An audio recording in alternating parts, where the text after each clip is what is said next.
Hey there everyone, Mazarok here, and today we're going to be taking a deeper dive into the Talenta Plains and the Halfling barbarians that inhabit it fiercely.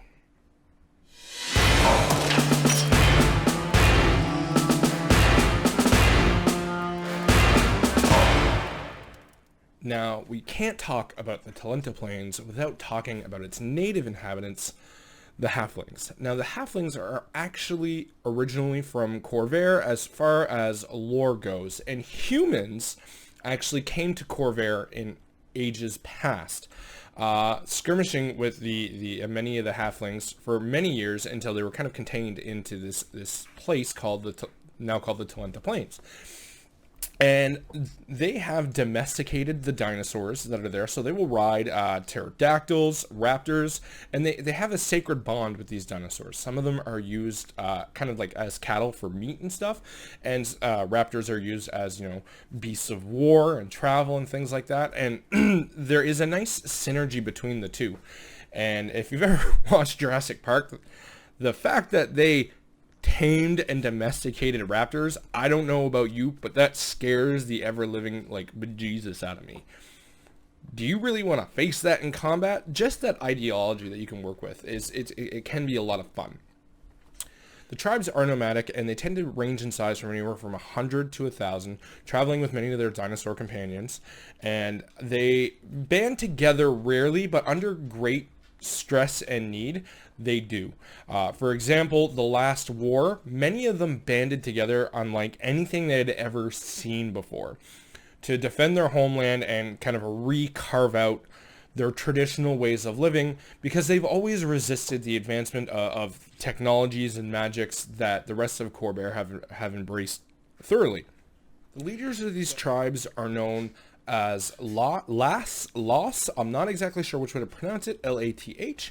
And when one becomes so charismatic enough that he or she is capable of gathering together many tribes under one banner for any reason whatsoever, the last war being a very prominent and more recent one in case of lore, they become a Lathon. And Lathon Halpum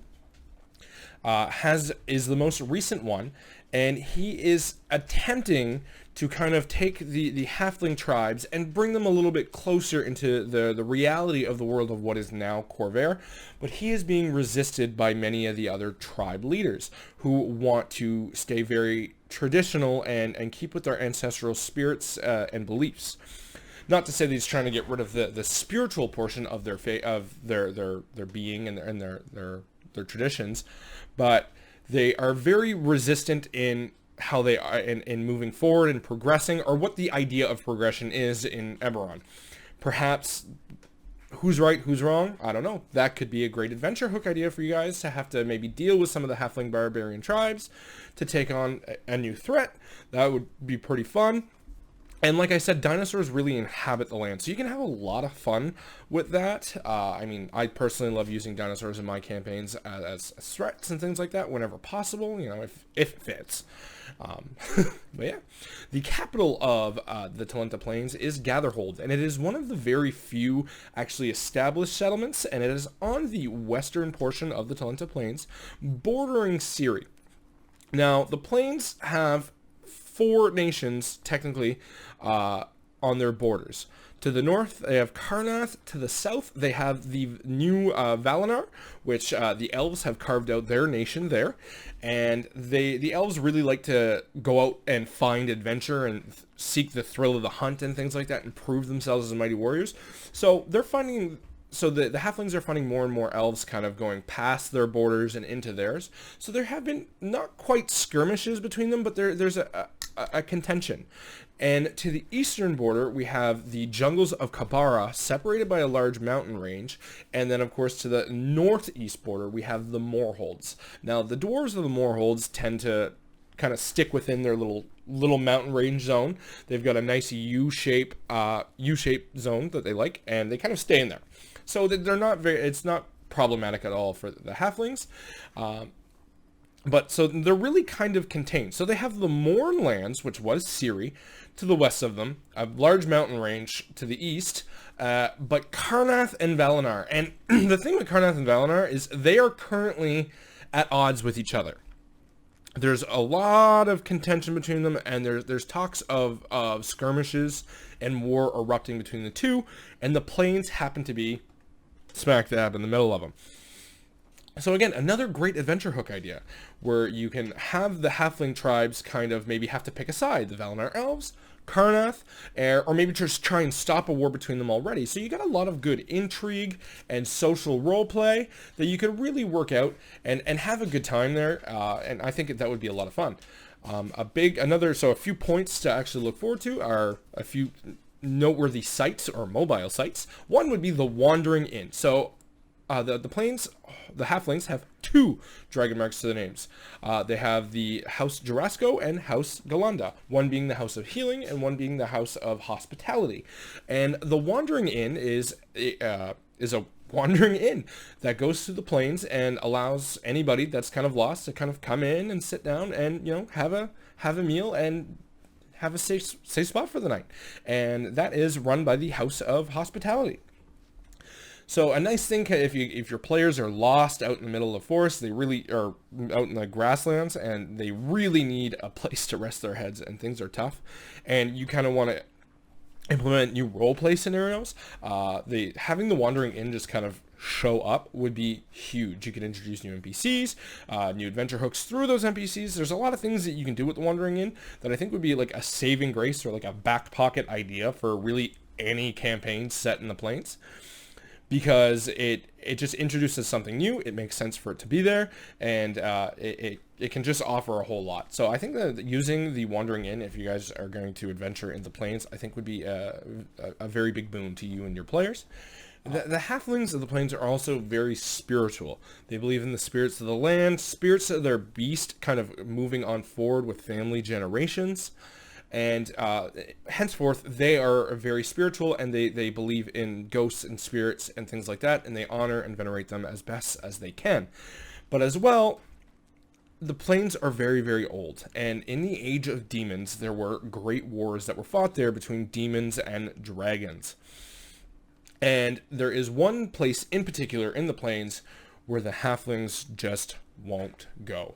It is called the Boneyard, and it is filled with the bones of many, many dragons.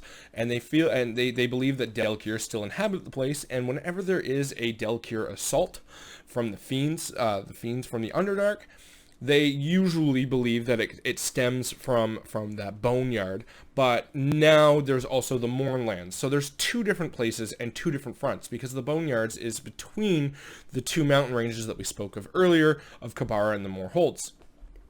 So they've got quite a few options for you to really work with and have fun. Because, I mean, I'm just thinking, like an adventure hook or an arc or dungeon crawl in the Boneyards could be just an absolute blast, and a new idea for a dungeon that isn't here stone walls and dugout systems for a dungeon, where the dragon bones could have literally formed an actual dungeon that they might have to navigate through or things like that, go get something. I think there's a lot of great options there, to be honest with you. I think that'd be a lot of fun to work with.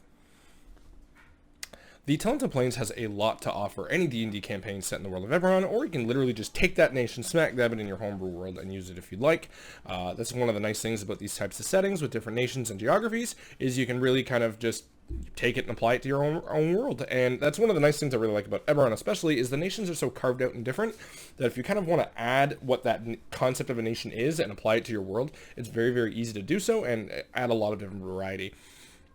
So there is not a terrible amount of information on the plains. It is mostly a wide open grassland with the traditional halflings that encompass it. There are some variations in races and stuff like that as well in some of the more permanent settlements. Sorry, but I think it's really, really worth it, and I think it could be a lot of fun.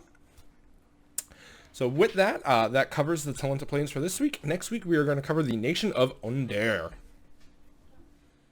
I stream on Twitch every Wednesday, Thursday, and Saturday at 7 p.m. Eastern, and on Sundays at the same time is our Rime of the Frostmaiden actual play campaign being streamed on Twitch as well. If If there's anything I missed about the plains, do comment it below. I always like learning about anything that I can, and there's a lot of material out there. I try to do as much research as I can, but some things get easy to miss from time to time, and that does happen. Please like, comment, subscribe. It goes a very, very long way. And if you'd like to just support this channel directly, Patreon is in the link below, where I have a bunch of D&D goodies for everybody. Aside from that, I hope you have your next session is a fantastic one, and we will see you next week.